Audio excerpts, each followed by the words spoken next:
Assalamualaikum warahmatullahi wabarakatuh. Selamat pagi, selamat siang, selamat malam bagi rekan-rekan semua.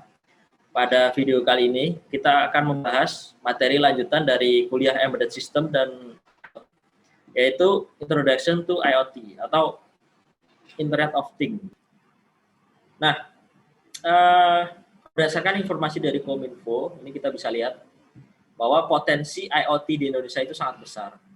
Jadi pangsa pasar IoT itu bisa mencapai 444 triliun pada 2022. Nah, ini kenapa? Karena ya memang ada jutaan sensor yang akan terpasang. Jadi kalau kita perhatikan mungkin di Jakarta sendiri kita bisa lihat ada ribuan mungkin kamera CCTV yang terpasang. Nah, itu bisa kita lihat sebagai satu sensor ya. Sensor di dalam IoT itu sendiri, di mana sensor itu akan mengirimkan data ke server. Nah, ini kalau kita bagi, itu pangsa pasarnya ada konten dan aplikasi.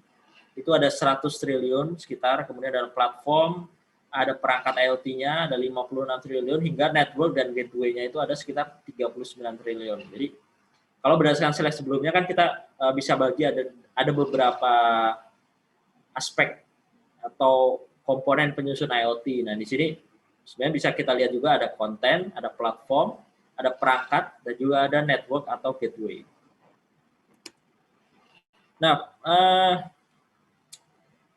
kenapa kita bisa prediksi pangsa pasarnya besar? Karena bisa kita proyeksikan bahwa potensi digitalisasi itu sangat besar. Jadi berbagai sektor, misalnya manufaktur, retail, transportasi, tambang, pertanian, media, kesehatan, pelayanan umum, hingga finansial itu memiliki potensi yang besar untuk diubah menjadi suatu sistem yang digital. Jadi sistem yang digital dan otomatisasi. Nah, di situ ada peran sensor, ada peran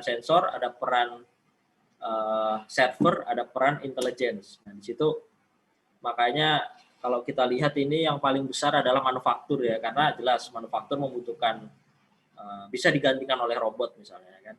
Nah, di situ butuh banyak sensor, butuh banyak perangkat IoT. Retail misalnya jual beli, misalnya transportasi juga, mining, agriculture, hingga healthcare.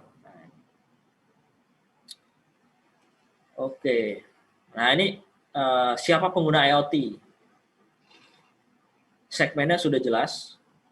Kemudian kalau dari sudut pandang developer itu ada dua yang berperan. Yang pertama ada software developer, kemudian hardware developer. Nah, di sini ya tentu saja karena IoT ini akan membutuhkan kemampuan hardware dan software ya. Jadi hardware adalah yang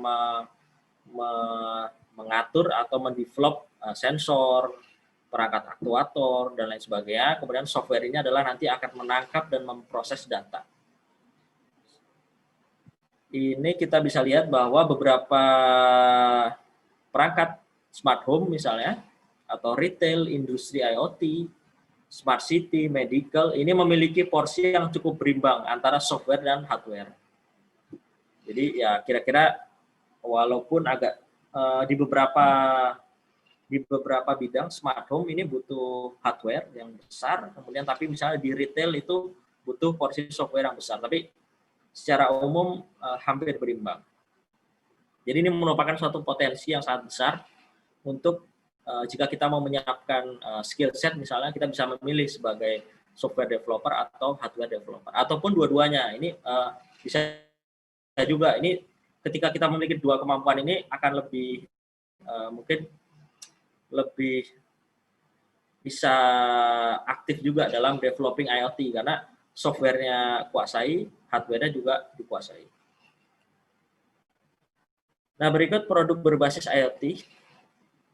Ya, ini beberapa merek-merek terkenal, mungkin kita sudah bisa lihat bahwa kalau infrastruktur kita ada lihat bisa ada Cisco, kemudian Nokia, kemudian ada provider kita bisa lihat AT&T, Docomo,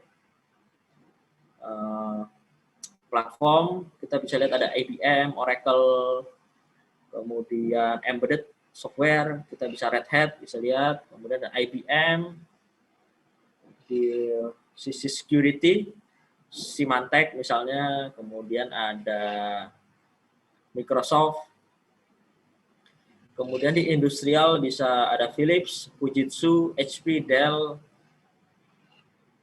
General Electric, dan lain sebagainya. Jadi potensi dari IoT itu sangat besar dan memang saat ini sudah banyak dipakai konsep IoT ini pada perusahaan-perusahaan besar. Oke, sampai di sini video untuk IoT. Pada video selanjutnya kita akan membahas studi kasus IoT pada sistem pemantauan konsentrasi CO2 atau kita sebut sebagai Smart CO2 Monitoring. Sekian, sampai ketemu di video selanjutnya. Assalamualaikum warahmatullahi wabarakatuh.